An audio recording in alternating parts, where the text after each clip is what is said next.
Maître Benewende Stanislas Sankara, bonsoir. Bonsoir madame. Est-ce que vous avez une réponse à cette question de la veuve de Norbert Zongo?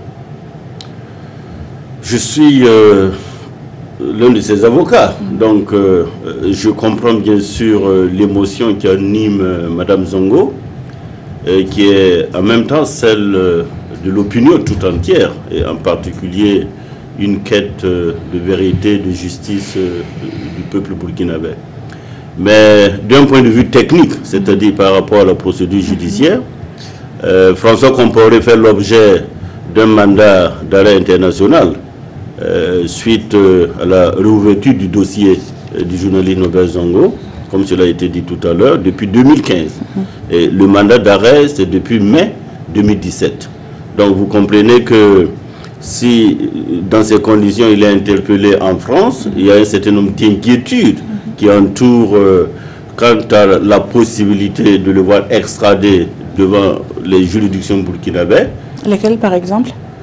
Parce qu'il y a eu une procédure qui se mène en France, pas au Burkina, puisque cette interpellation voudrait que François Compaoré soit amené devant un juge d'instruction en France, qui va apprécier au regard des éléments du dossier, mais également au regard des engagements internationaux de la France vis-à-vis du Burkina Faso, et de donner une suite. Et quel est l'impact de cette arrestation sur l'avancement du dossier? Parce que, vous savez, quand il y a eu l'insurrection populaire, les 30 et 31 octobre 2014, alors même que le dossier auparavant était frappé d'un non-lieu, j'allais dire d'un déni de justice, d'une forfaiture, des éléments nouveaux ont pu être retrouvés, récoltés et reversés au débat. Ce qui a permis au juge qui est en charge de ce dossier d'avoir des éléments de preuve, des charges, comme on le dit dans notre jargon, suffisantes pour procéder à de nouvelles inculpations.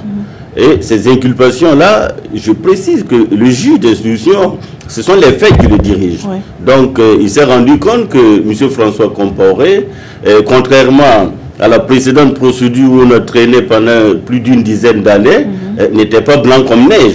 Mais bien, au contraire, il y avait des charges, il y avait un certain nombre d'indices, de soupçons qui pesaient sur lui, et le juge a procédé effectivement, au regard de ces éléments-là, à un certain nombre d'inculpations, et ces charges l'ont amené à vouloir entendre donc M. François Compaoré, qui malheureusement avait fui le Burkina Faso, donc il n'y a que la voie du mandat d'arrêt international. Alors, vous l'avez rappelé, vous êtes l'un des avocats de la famille du journaliste assassiné. Quelle est la démarche que vous allez adopter à présent qu'il y a eu donc cette interpellation au niveau de la France? Nous, avocats, à ce stade, en tant que partie civile, nous n'avons pas un rôle particulier à jouer.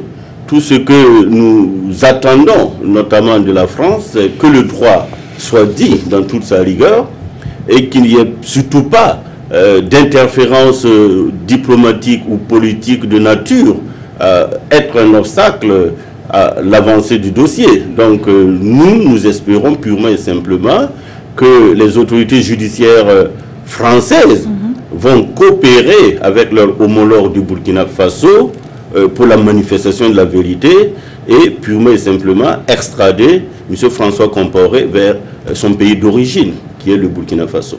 Merci à vous, Maître Sankara. C'est moi qui vous dis merci.